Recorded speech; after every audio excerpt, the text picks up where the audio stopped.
particularly the Honorable Murugara and Honorable Wandeto, for having found it within their powers and necessary to bring the statement and the motion which I didn't approve, but which I informed the House and allowed Honorable Wandeto to have the first bite. Honorable members, as your Speaker, I shall always be your first and last line of defense to your integrity and to the dignity of this House. I want to encourage us, in the words of the Honorable Minority Leader, as leaders, we cannot insulate ourselves from criticism, both fair and unfair, because that's the cost of leadership. When you are in leadership, you fall under the category of what one writer says, that when you meet people, 30% will like you without even hearing anything from you or knowing who you are. 30% will hate you without knowing who you are or hearing anything from you.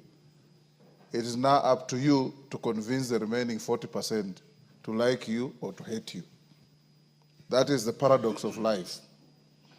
And I want to encourage us, as a house of leadership, to be above irritations, to be above any temptations to have a short fuse on issues, because you are leaders. And when you are a leader, you cannot sit there and expect to hear only things that please you. You also hear things that don't please you. And sometimes when we hear things that don't please us, they raise us to a higher calling to ensure that things are done differently. I also advise that when something is said against you, if it is not true, you ignore it.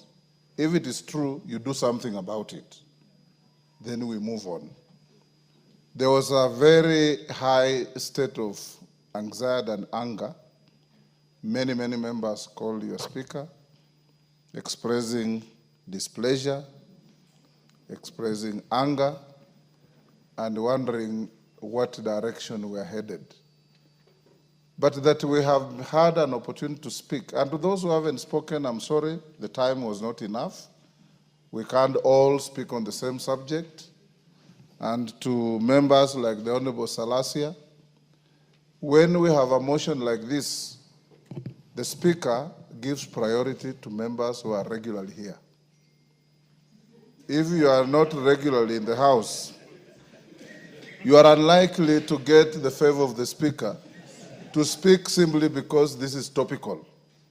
There are members who sit here for hours waiting to speak. Sometimes they don't even get the opportunity to speak. Those are my priority. If Dr. Nyikalo was in the country, I know he's out in Japan, he's like the new Martin Shikuku. The Speaker always found Martin Shikuku in the House and left him in the House. And for the entire afternoon, you'll never see Martin Shikuku even responding to a call of nature.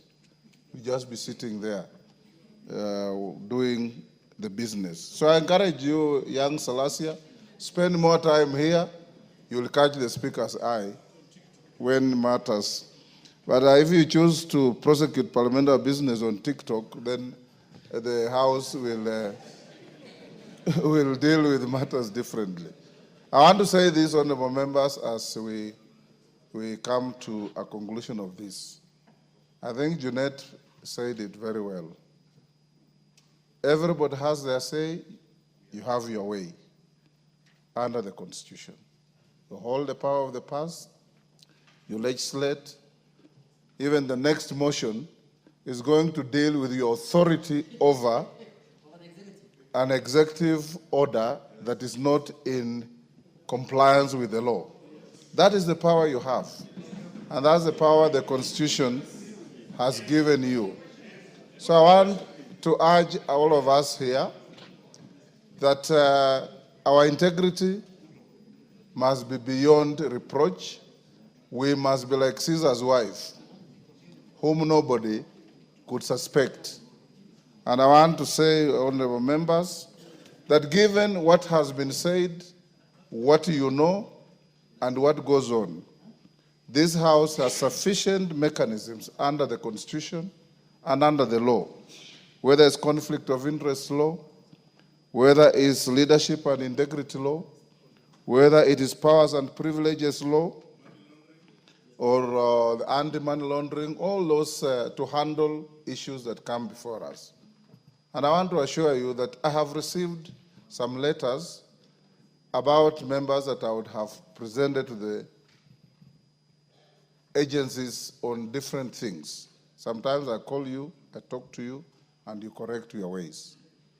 Let's also uphold our integrity. I have given you an opportunity this afternoon. Waswahili wanasema muue mkala, lakini haki yake mpe. And by giving you haki yenu, you have exercised your right of reply in the matter. So I want to encourage us that let's now lower the anger, be the leaders that we are, and transact the business of the House in the manner we always do. I know that some members who are not happy, and rightly so, because if you are not within the bracket of those who are bent, and you say everybody's bent, then you create serious issues. You know, in my community, we say there's no little stream that does not have a snake. Every stream has its snake. And like Parliament, we probably also have our snake. Yes, we will probably also have our snake. So the leaders, Ichungu and your group, Juneta and your group, have regular get-together. Luckily, this matter comes at a time when we are retreating with the entire leadership of the House to Mombasa tomorrow. And among other things, we will also have a colloquium with the judiciary to discuss about our relationship so that we can also face each other and ask each other hard questions. If you have time, watch a movie called The Star Chamber. The Star Chamber, where beyond formal decisions, there are decisions on issues, so that you can be able to also look at each other in the eye and tell each other the stark truth, that you know what I know, and you know I know what you know, and going forward, let's not act in a manner that says, don't say, don't ask. Thank you, honorable members. We'll now go to the next business, but the decorum you have displayed reaffirms what everybody expects, that this is a house of reason, this is a house of sobriety, this is a house of maturity, and this is the nerve center of the Republic of Kenya. You are the representatives of the people of Kenya. They have donated this power under the Constitution to you, to levy taxes, to appropriate those taxes, and to audit those taxes through oversight. It can't be any better than that. Let's live to that billing. Thank you, honorable members. As your speaker, you've seen today in one of the papers that is rapidly degenerating from a respected paper to not just a tabloid, but a gutter. Putting the two speakers on the front page and you read the story, there is no relationship whatsoever. But as leaders, we're used to this. They will do this, they will give up. What is important is focus on what you are doing. Winston Churchill said, you'll never finish your journey if you stop to throw stones at barking dogs. Focus on your journey, and you'll do things right. Thank you.